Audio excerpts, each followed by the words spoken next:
আসসালামু আলাইকুম রহমতুল্লাহ। কেমন আছেন সকলেই? আশা করি সকলেই ভালো আছেন। 7 ব্যাংকের ডিভিডেন্ড ঊর্ধ্বমুখী হলেও 4 ব্যাংকের ডিভিডেন্ড কিন্তু আবার নিম্নমুখী।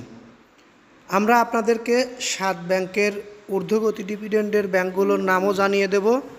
যে 4 ব্যাংকের ডিভিডেন্ড নিম্নমুখী সেই 4টি ব্যাংকের নামও আপনাদের মাঝে জানিয়ে দেব এই নিউজের মাধ্যমে। একটু ধৈর্য সহকারে পুরো নিউজটি যদি আপনারা শোনেন বিস্তারিত বুঝতে পারবেন। আগে আমি 4 ব্যাংকের ডিভিডেন্ড নিম্নমুখী সেই 4 ব্যাংকের নাম উল্লেখ করছি এবং বিষয়টি পুরোপুরি বিস্তারিত জানানোর চেষ্টা করছি। শেয়ার বাজারে তালিকাভুক্ত 36টি ব্যাংকের মধ্যে 2024 সালে 31 ডিসেম্বর শেষ হওয়া অর্থবছরের জন্য এ পর্যন্ত 16টি ব্যাংক ডিভিডেন্ড ঘোষণা করেছে। এর মধ্যে 4 ব্যাংকের ডিভিডেন্ড আগের বছরের তুলনায় কমেছে।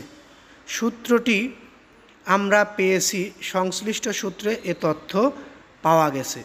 ব্যাংকগুলো হলো Dutch Bangla bank, Jamuna bank, Shahjalal Islami bank এবং ট্রাস্ট ব্যাংক।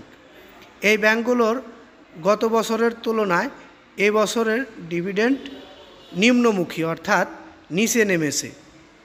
আমরা 7 ব্যাংকের নাম জানি এখন, যে 7 ব্যাংকের ডিভিডেন্ড ঊর্ধ্বমুখী। ঠিক এরকমটি 36টি ব্যাংকের মধ্যে 31 ডিসেম্বরের শেষ হওয়া অর্থবছরের পর্যন্ত 16টি ব্যাংক ডিভিডেন্ড ঘোষণা করেছেন, সেটা আমরা আগের বারই জানিয়েছি। তার মধ্যে এই 7 ব্যাংকের ডিভিডেন্ড ঊর্ধ্বমুখী। কোন 7 ব্যাংক? ব্যাংকগুলো হলো bank Asia, BRAC bank, Eastern bank, Midland bank, NCC bank এবং প্রাইম ব্যাংক ও উত্তরা ব্যাংক।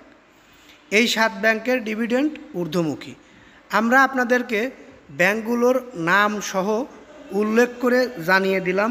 আপনারা যদি একটু এই নিউজটি পেয়ে খুশি হয়ে থাকেন বা ভালো লেগে থাকে, তাহলে রিকোয়েস্ট থাকবে নিউজটিতে একটি লাইক দিবেন, কারণ আপনারা একটি লাইক দিলে আমরা পরবর্তীতে এরকম ধরনের গুরুত্বপূর্ণ নিউজগুলো তৈরি করতে আগ্রহী হই। বিশেষ করে যদি কোনো মতামত থাকে অথবা কোনো প্রশ্ন থাকে কমেন্ট বক্সে জানাতে পারেন, আমরা সেটার উত্তর দেওয়ার চেষ্টা করব ইনশাল্লাহ।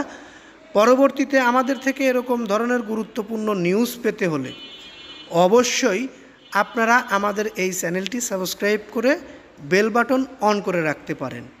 বিশেষ করে আমরা ব্যাংক সহ বিশ্বের সকল আলোচিত, সমালোচিত এবং গরম গরম যে নিউজটি আমরা পেয়ে থাকি সেগুলোই আপনাদের মাঝে এই চ্যানেলের মাধ্যমে প্রকাশ করে থাকি।